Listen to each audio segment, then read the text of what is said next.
POW started July 23rd, 1944, rights until we got to Paris. We were made to take out our shoestrings and belts so we would not run, so we could not run and escape.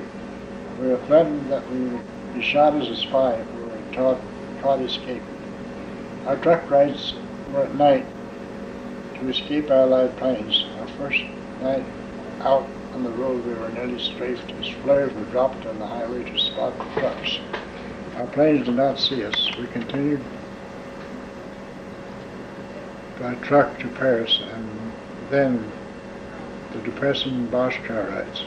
We can hear our planes strafing the tracks as we were locked in the boxcars. We usually sit 2 or 3 days before a train ever left the depot, railroad yards. We rode 2 days more, getting water where convenient.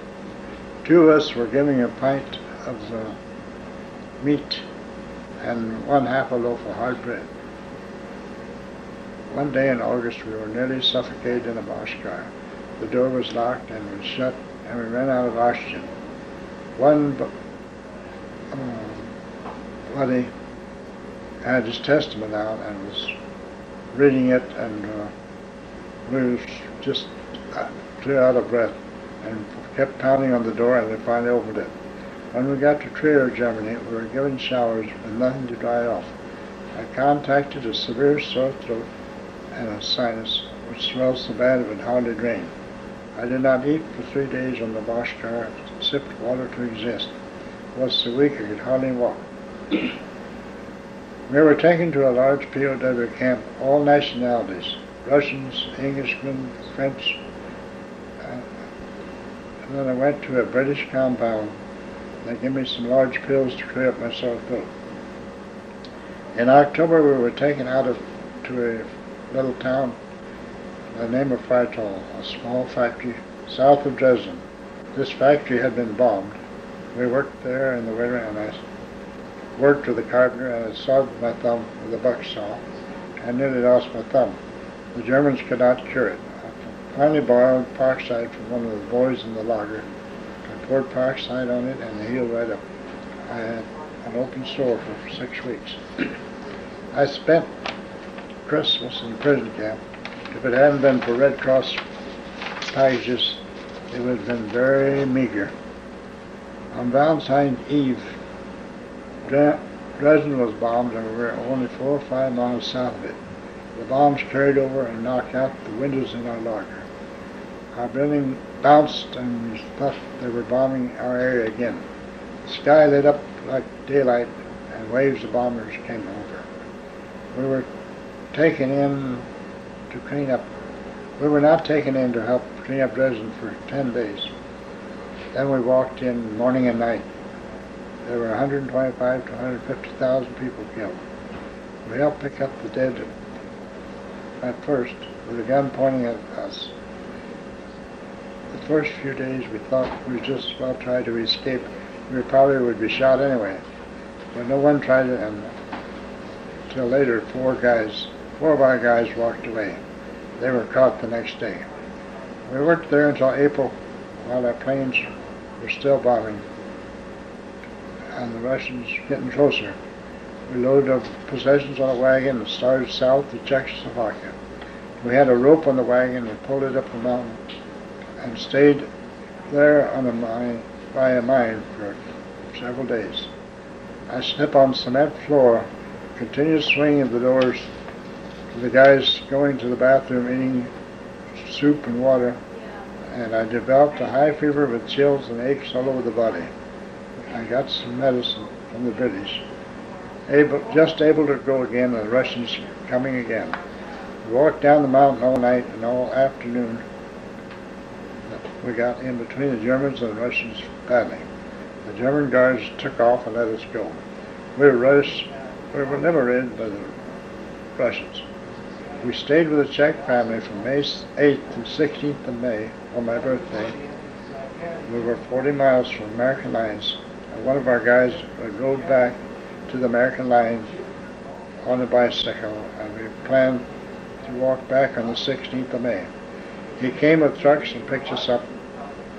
That was a good birthday present for me. We started on rich food and no hospitalization. I got a severe diarrhea and my stomach would not hold food. I got back to the States, and on the train ride back, got a severe pain under my right rib cage and through the back and up the left shoulder. It was four weeks furlough. Was on a 4 weeks furlough, but after 2 weeks, I went to the hospital in Fort Des Moines for x-rays. Stayed 10 days till my stomach quieted down with bed rest. And still stayed sore. Was on a limited diet till and I told the doctor when I was discharged, my stomach was still sore, but nothing else was checked. After I discharged, my right side still stayed sore. I went to the Mayo Clinic. They said it was muscular. They have had it x-rayed several times, and I went on a limited diet. If I would eat the wrong thing and too much food, it would cause severe lower cramps and the stomach would empty. Last July, not this last July, but in July of 45, Dr. Bliss did exploratory on the gallbladder and a stone with cholesterol, and the appendix was not good. The stomach improved immensely after surgery and does not empty like it did. Does not bother like it did. Is that enough? Sure. Didn't tell you about the... Ready? Mm-hmm. On my birthday, this buddy had rode back to the American lines and told me Reserve, it's about 40 miles. And so the morning of my birthday, we decided we were going to walk back to the American lines. And here come the American trucks and picked us up. So that night we were in a German motel. And Germans outside playing Sweet Sue on his clarinet. Sweet Sue is an old American tune. Mm-hmm. So, shut up. Now what else? In the prison camp, 2 of us got a Red Cross partial every 2 weeks. We had to divide that. And it had cigarettes in it. And I didn't smoke, so we could trade that cigarettes for German bread. And that way we survived. And what else was there? Mr. Cole. Mr. Cole. Cole. My buddy from Roland, he was in the same company I was. He was in a different platoon. But he, about the first day, he tripped a booby trap. And it blew him up over the hedge. The hedge was about 6 to 8 feet tall. Blew him up in the air over the hedge, and you could see the Germans on the other side. Well, he was wounded, blew part of his buttocks off, and he was wounded, and he went back to the hospital and got healed up, and then he come back in to fight the rest of the war. Shoved off France, I can tell you that.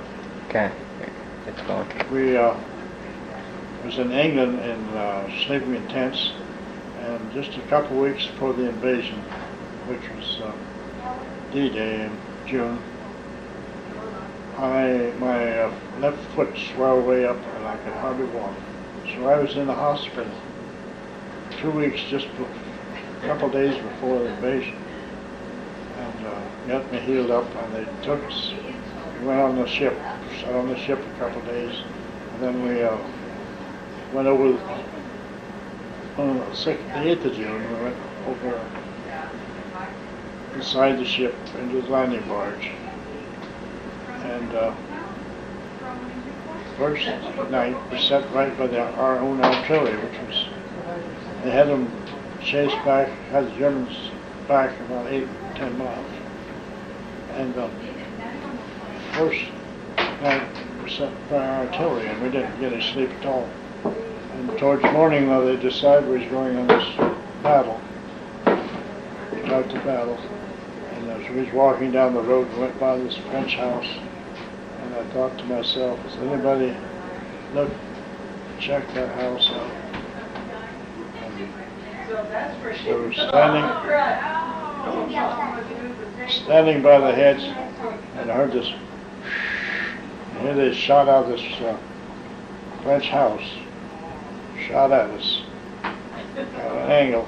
And I heard a duck, and that rocket went over the hedge, clipped the top of the hedge off, missed me about 2 feet. And so then the next, went over this hedge. My buddy and I dug a foxhole. So 2 of us could sit in there, and the gun in between us. And we were sitting there waiting for orders to fire, and all at once the artillery come in and lit on the riflemen that were just a little ways ahead of us. Blew one kid out of his hole. He come back, wanted to get down the hole with us. Blew another guy. They exterminated him. And